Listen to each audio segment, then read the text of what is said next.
Please remain seated.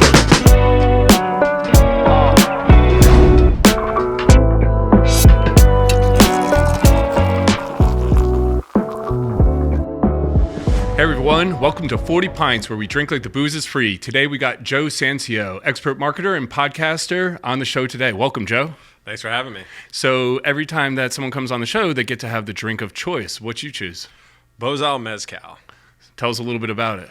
So I started drinking Mezcal, again, total Mezcal rookie. Started drinking it probably about 8 months ago, and then did a short stint in California in February. And Bozal was something that was on every shelf, no matter whether it was a Michelin star restaurant or a dive bar, and just had to go find it in stores here, and I've been hooked ever since. So alternative to Mezcal, what'd you transition from? What were you drinking before? Bourbon and whiskey. Yeah. That's the Irish shoots in Yeah, yeah. Now, it is a nice alternative to me. It's like a nice summer drink, too. I actually tend to drink a lot of vodka during the summer as well, where the brown liquors I tend to drink during the winter. So, no, this is excellent choice. Good job. I would have to be in the same camp as you. Yeah, that's all right. Cheers, brother. So, Joe, tell me what your first job was and what you do now. So, first job, which again feels like a lifetime ago, was Roseville and Cross. They're the oldest muni bond dealer in New York City. I was an investment banking quant analyst. So essentially working on all of our RFPs and underwriting proposals for them. And then after about a year, quickly transitioned out of that world. Muni bonds are, I'll say it, not super exciting, but it was definitely a great learning experience nonetheless for those 18 months. Went over to institutional asset management, was actually at a shop right down the street in Bridgewater for my second job, which was awesome. But fast forward now, wow, it's almost 12, 13 years later, jumped to the dark side of financial services in marketing, specifically within the fintech space. And I'm at a company called Yield Street. We're an alternative investment platform that specializes in, you guessed it, alternative investing. Nope. So it's a self-directed platform with over 400,000 members. Comparatively, if you think about it, you go to Robinhood to invest in stocks and bonds, you would come to us for everything else. So real estate, art, supply chain finance, legal finance, all of your more exotic alternative investments. As our CEO, Malin, likes to say that the 60-40 portfolio is dead. So 60% stocks, 40% bonds, no longer really relative or even feasible. You need alts in your portfolio. Sure. We're that one-stop shop for alternative investing. Awesome. And you're doing mostly sponsorships and then podcasts. Correct. For them. Yeah, so my official title is Director of Strategic Marketing. That is a fancy way of saying a lot of stuff rolls in under one person. Of course. So with my team, we do brand partnerships, custom content, and all of our B2B marketing. Very cool. So then all of us marketers, we tend to have like something at least currently we could point to and tell a story about. What's a big win that you've had in your career that you're like, this was pretty cool? A big win? Yeah. Oh, man. There's or a case study or something that you would like to... Honestly, I got to say there's been a lot over probably the last 5 to 6 years, and I'm saying that in the most humble way, but just like really, really great memories. And those moments, it's funny because, not to steal a quote from Billy Beane, I'm one of the people that hates losing more than they like winning. Yep. So celebrating wins probably lasts all of like 3 seconds for me. Right, yeah. But I do look back and have like just even the last 18 months at Yield Street, signing the very first brand partnership we ever did with a professional sports team in the New York Giants. Very cool. We were also the first ever official alternative investing partner in the NFL. Yep. Nobody had that category before us. So it's a really proud moment, especially with such a storied organization like the Giants. And then there's a ton of other ones. We started doing experiential activations. We had an award-winning one we did at the Armory Show with artist Mike Perry. He's Emmy award-winning artist that we brought out for this incredible experience. We hosted a 200-person guerrilla activation at LA Freeze, which was awesome. Nice. All the way down to actually working with Endeavor and On Location to do an activation at the Masters within their executive club that had never been done before. So a lot of big wins and great memories, and just in such a short time. So then you started the podcast. You helped to start the podcast at Yield Street currently. I probably forget one of the more the proudest moment I think I had was yesterday, celebrating. I started the Yield, which is Yield Street. I should have podcast. segued better, but No, that's again going down the rabbit hole here. Yeah, yesterday we actually did our 100th episode live from our office. It was actually in front of a live audience. We do have a studio that we fully built out in our office, but this one we brought out into kind of our bullpen area. Had Nicole Casperson from What the FinTech podcast on as like our 100th episode special guest. Very cool. And it was really cool to be able to do it live in front of like our entire New York office. That's awesome. 100 is a lot. How long did it take you to get to that mark? We launched the podcast July 2020. So coming up on almost 2 years. Well, yeah, just surpassing 2 years now. Very cool. So how do you get something started like that? How do you pick a theme? How do you get this going? Be a little bit crazy, yeah, I would say, and determined and pushy. Don't take no for an answer. But from a technical sense, it has to start. I started kind of my traditional and professional podcasting when I was at Seeking Alpha, which was very different. We were a financial media company. So you could throw a rock in any direction and find a topic that you wanted to cover from a podcast sense. You could also find sponsors for it and in-house or even external experts to host the show. Doing it at a brand is very, very different. You have to have the tone. Everything has to boil down. And again, you're doing it for a reason. You're doing it from an educational standpoint, but you're also doing it to bring people into your community, hoping, at least for us, that they become members on the platform, they invest on the platform, and they stay with us for a really long time and benefit from everything. So it took a lot of doing, but really like working backwards almost from knowing what the end goal was, that it's like, hey, we have to have this show and we have to be able to use it to drive traffic to the site, to get people signed up, but also to help educate them and really nurture their journey into alts, because that's something that a lot of people in investing don't have experience with. If you think about like 80% of the world thinks that they're investors because they have a 401k. Right. So you could only imagine the very small percentage that has any working knowledge of what alternative investments truly are. Definitely. So with that in mind, we were able to suss out this incredible show and model that's evolved over if I think about where we were 2 years ago, like peak pandemic, starting the Yield, recording live out of people's homes on video, having rotating hosts, to where now we're fully in our studio. We have a steady host, and we're getting some of the biggest name guests ever. That's just awesome. To even tease, we had Nicholas Crown, the financial digital creator. He's got almost 2 million followers on TikTok, Very like cool. 300,000 on Instagram, and so cool to have somebody like that on the show compared to like where we started 2 years. I mean, our first guest ever was Eddie Shapiro from Nest Seekers. Yeah, very cool. So again, it was just like we had a very high bar that we set from the beginning, and we just kind of stuck with it. It's interesting that you say that. At the end of the day, it's about getting people onto the platform, which is Yield Street, obviously. But a lot of what this is building awareness, and especially to industry like yours, where it probably hasn't really reached critical mass yet. It's still on early adopters. Education is the most important part, and having a podcast is a great way to drive education of the product, the service, of course, of the brand. So it's very top of the funnel, right? Type of work. And I know every CEO wants to know, where's my ROI and how many people signed up, right? So it's always hard to talk, marketing when, people, want to know the ROI every time. But Malin's ears may be burning right now with that one. But yeah, it's interesting. And it's funny because we've always been very data centric. One of our core pillars at Yield Street is decide with data. Obviously, I have a quant background. Data's been ingrained in me from the very beginning. Yep. And Seeking Alpha, everything we did was really based off of data, whether it's first party, third party, anything we get. So really going into it, I had a really interesting approach. I don't like to do things, for lack of a better phrase, half-assed or kind of ease into them. If I'm going to dive into the pool, I'm going to do it in the deep end head first and see what happens, for better or worse most days. But with the podcast one, we always had a plan to start the podcast. So I started at Yield Street October 2019. And we moved into this new office November 2019. There was a space set aside for a studio, kind of a blank slate, which was cool. Incredible. But then all of a sudden it turned into, crap, we're all working from home. How do we do this? And thank Seeking Alpha for just the real education here. And everything we did. I had 15 hosts at one point at Seeking Alpha. None of them were in the same place. All of them were remote, and they were in 4 different continents. So there was no studio. So I knew really, really well how to record and outline everything remotely. With that, though, it came another wrinkle. Well, a benefit, the Zoom culture.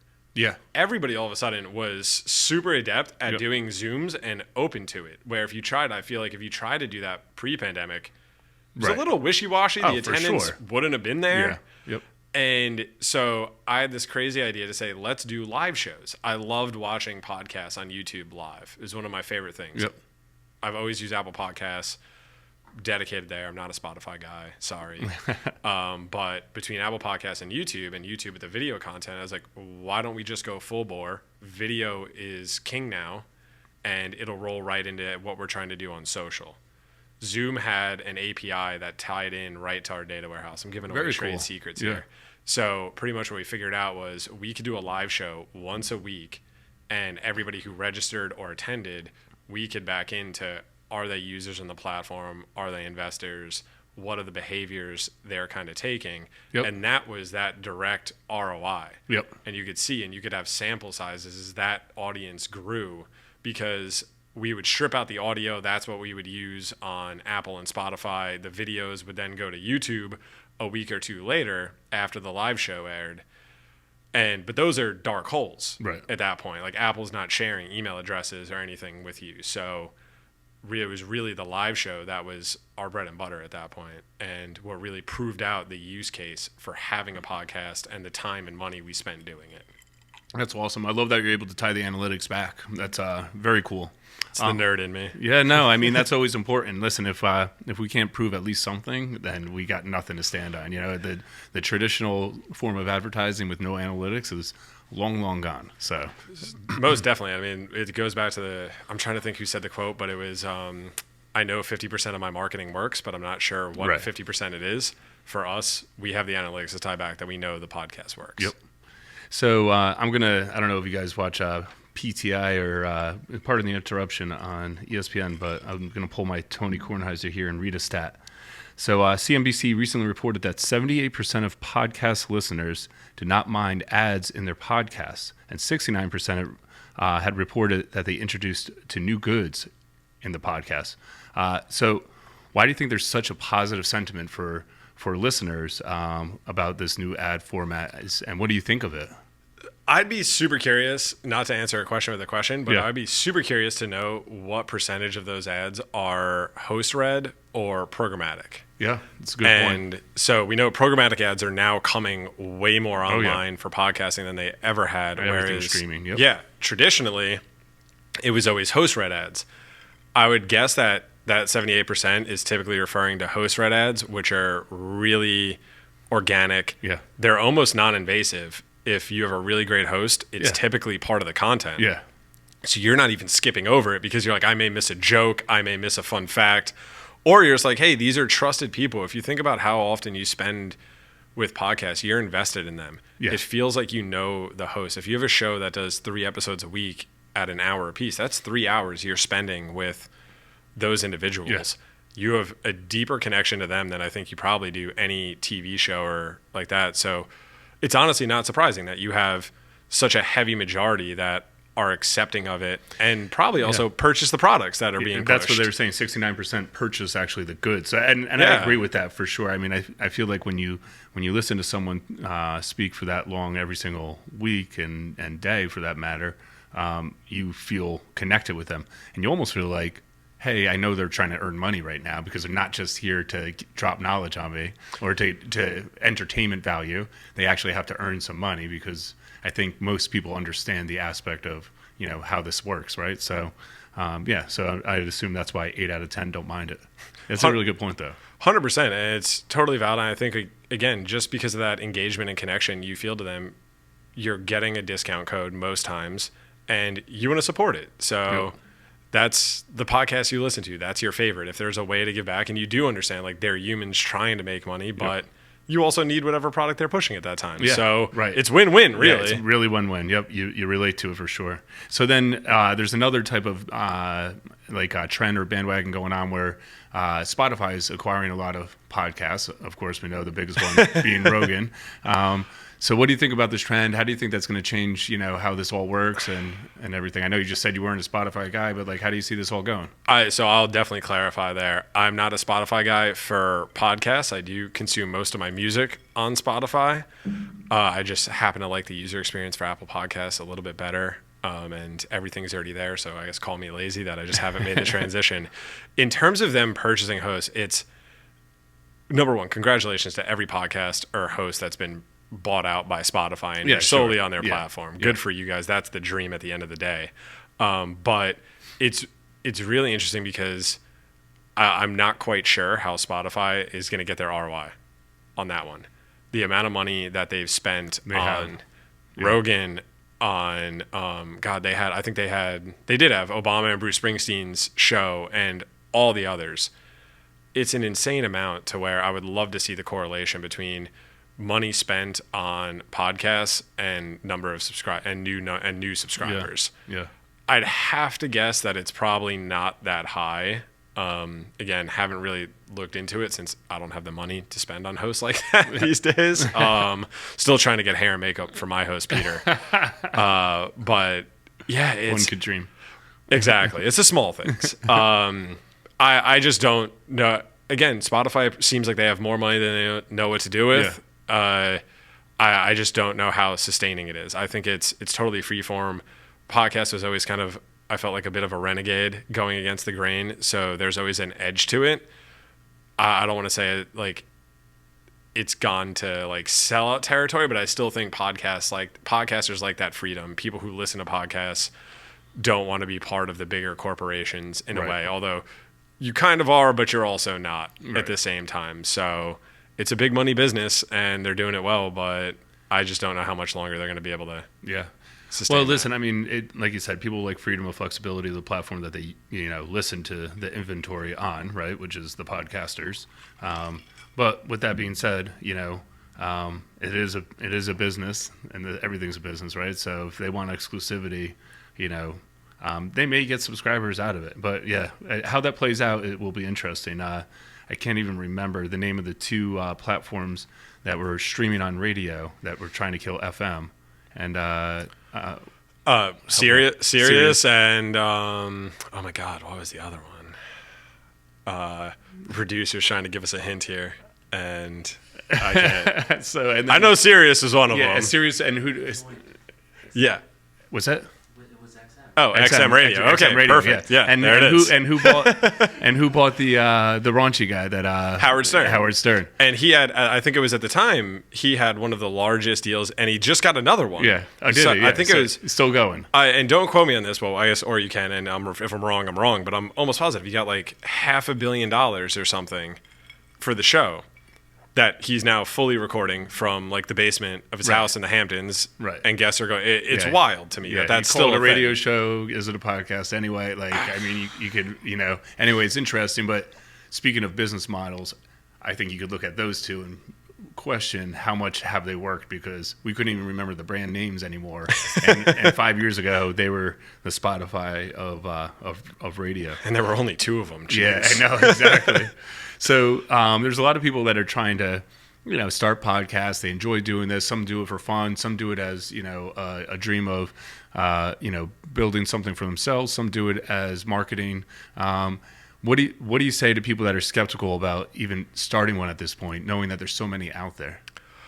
I tell everybody just to not be worried about it. I've been having this conversation with two of my friends. They have their own businesses, and I kind of just moonlight for them just as a consultant, more or less, but more or less as a friend from hey, you guys are small business owners.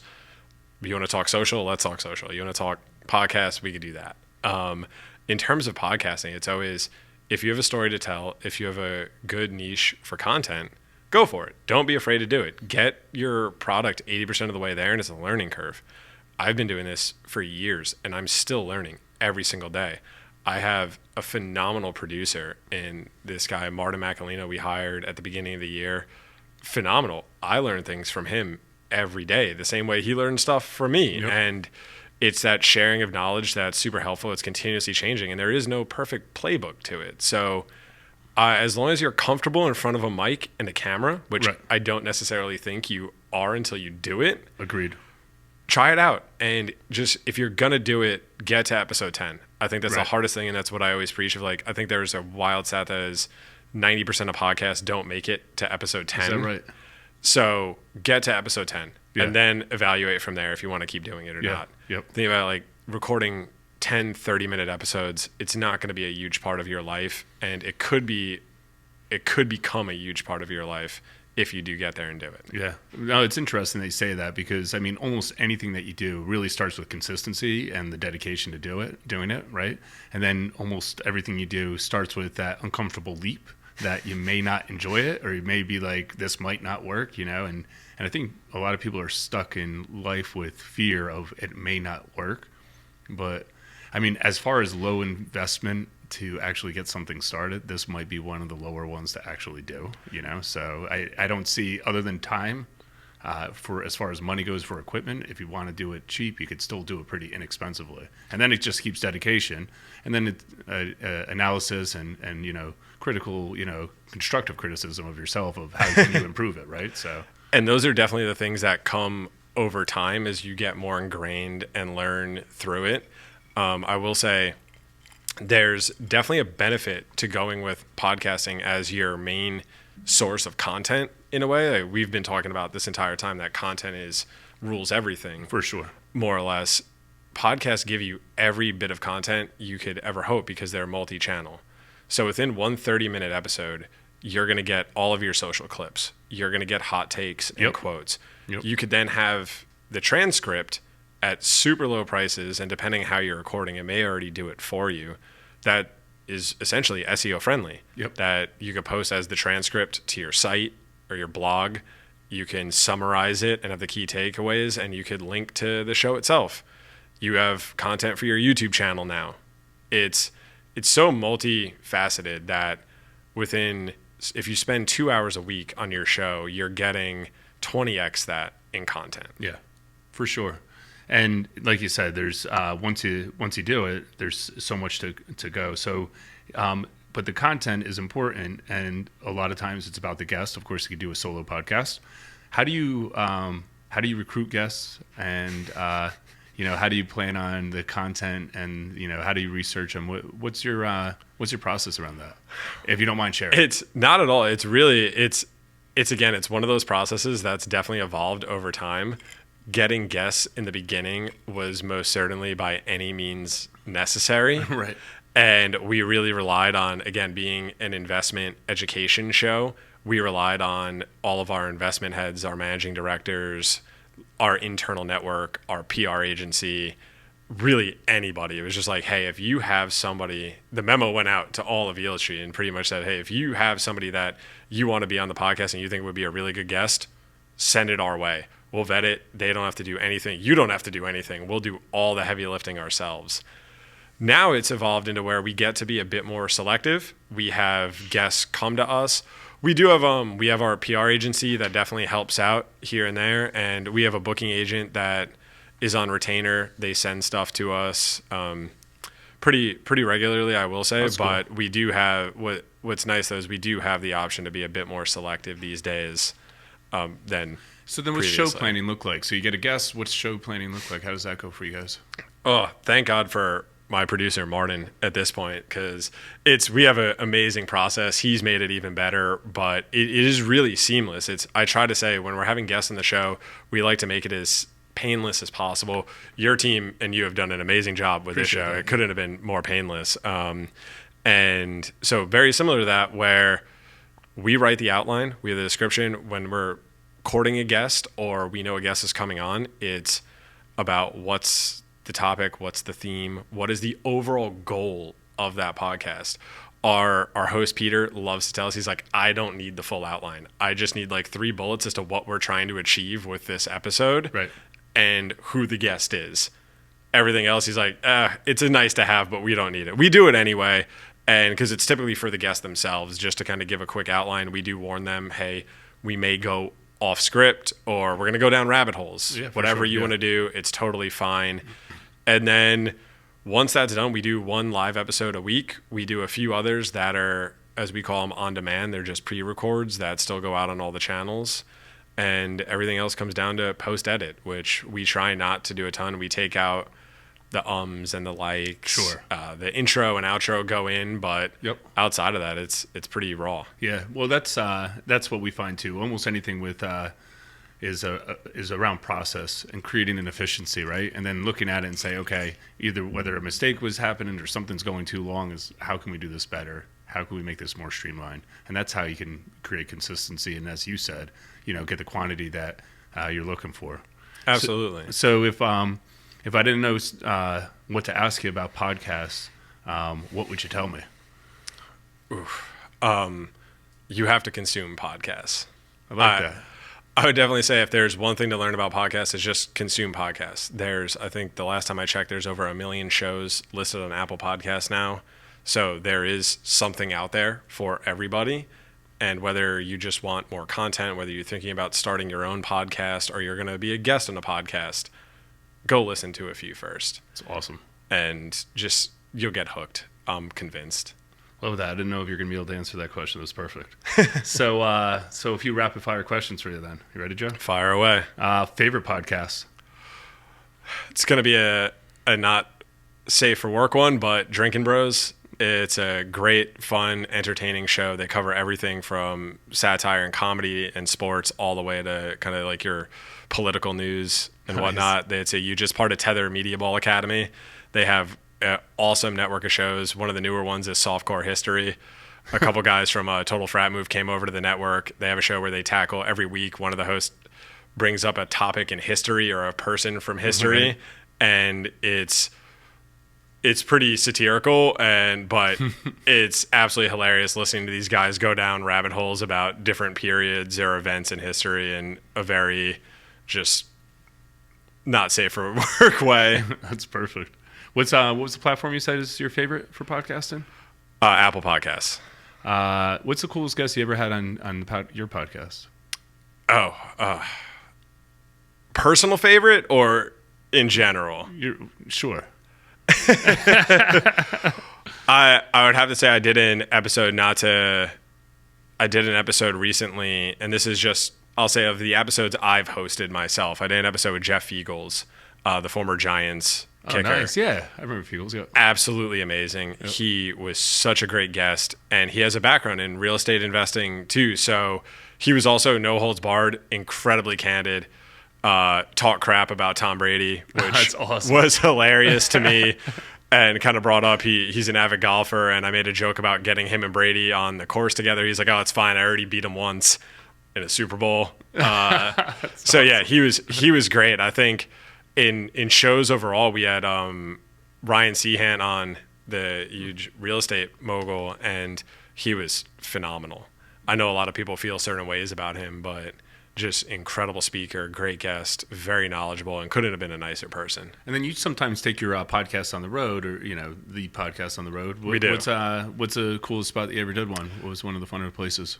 Augusta, Georgia for the Masters. Nice, very cool. That was easily an experience like no other, and it was awesome. We had Podrick Harrington, Davis Love, Minjee Lee was great, and it was just an awesome experience to be in Augusta for the Masters, being able to record content and seeing everything just unfold. So what's your least favorite recent trend with podcasting? Ooh, that's a tough one.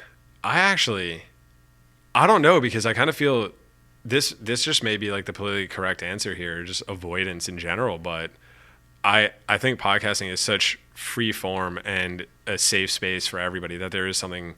So it's not for me to say if I don't like a trend or not, because it's up to the creators. It is pure creation at its finest. So if somebody's doing something that I may not necessarily do or like, or there's something hot right now, I can't. Good for that. It's a trend. Yeah, some of for them, sure. some That's of a them good I'll follow. point. Yeah. Some of them I won't. But I can't say which ones are good or bad. Yeah, qualified answer. I like that. So a little bit more about you then. What was it that you wanted to do when you were a kid? Jeez, I would probably have to say professional basketball player. Nice. But didn't really work out. So, all right, here we go. So, any jokes you got handy? No. If my brother was on the show, he'd be ready to roll. What would you do with $1 million? First thing I'd probably do with $1 million is make sure both of my parents were able to fully retire, set them up anywhere they wanted, and just take care of any debt, whatever finances for them. They've given me the world, so it would just be time to give back. Well, that's very sincere. You didn't even say like go to Tahiti or something. If there's a little cash left over, I'll find something fun to do. Most interesting person you ever met? I know we just kind of talk about some guests. Most interesting person.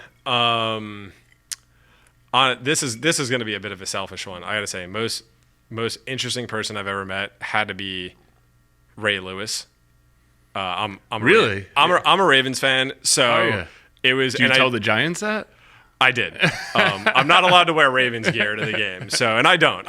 Look, my dad's a Giants fan. I come from a family of Giants fans. We're born and raised in New Jersey. I support the Giants no matter what. If we do happen to see them in the Super Bowl, we'll kick their butts again. It's totally fine. Nice. And selfishly for work, I may root for the Giants on that one too. That being said, was working an event. It was called Beat the Streets. It was their annual Team USA Wrestling fundraiser that they used to do in Times Square. And Ray Lewis was the guest Team USA coach that year. I typically don't gush over celebrities and keep it even keel. That had to be pretty cool. That's a bit of a different story for me. And the guys we were working with, again, you try to keep a sense of professional acumen around, and they were like, dude, you're a Ravens fan, go say hi. Yes. Great. Went up to him, and he's as billed. Like, it's sure. Ray Lewis. It was amazing. And one of the guys I was working with said, Ray, can we get a motivational quote or something like, what's your motivation today? Mm-hmm. And without breaking his stride, because he was walking out onto the mat at that time, just quickly turned around, gave a smile, and was like, today's gone, tomorrow's not guaranteed. I was like, what? Oh my God. That was one of the coolest moments ever. And just, as billed, guy's gigantic, but couldn't have been a nicer person. That's awesome. Remembered all of our names, shook everybody's hand, spent more time than he probably should have talking to us. And he only asked questions about us. That's really cool. Yeah. I could imagine that he's a sincere guy. I'll tell you my celebrity meeting. It's not my favorite, but just an interesting one with a football player. It was over here at Sushi Lounge, which is like a small sushi place. And Hines Ward was in there with his girlfriend. I bring in my wife, and it's like a rainy night.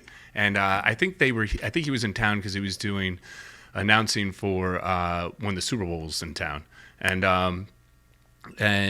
that was, if I'm lining it up right, that's when the Niners are in the bowl, and Jerry Rice was running around the field catching touchdown, kind of showing off that he still had it a little bit. And I go to my wife, she's from Pittsburgh. She knew who it was immediately, and we were stoked that he was in there with us. And there was 4 of us in this restaurant. It's a small restaurant, so we only we obviously saw each other. And I go, oh, the man, Jerry Rice, and I'm like, not as cool as Hines Ward. And he's like, and I was like, oh shit. That was it. That's all he did. He goes, stop, dude. But he just whispered it to me. And it was one of the most embarrassing moments. So I just sat there kind of sweating, eating the rest of my sushi until I left. So good job on playing it cool with meeting a hero. Because there I was in my head. I was taking tequila shots with them. We were exchanging phone numbers. We were going to be best friends. And my intro just sucked. That's it. But you got a great story out of it. And you survived the night. And that's what counts. Yep. Well, Joe, I appreciate you coming on, trading some stories, dropping some knowledge. Very helpful. Really good stuff on the podcast. Thank you very much. Thank you so much for having me. This has been fantastic, and I love everything you guys are doing. Huge fan. Thanks, dude. Cheers. Cheers.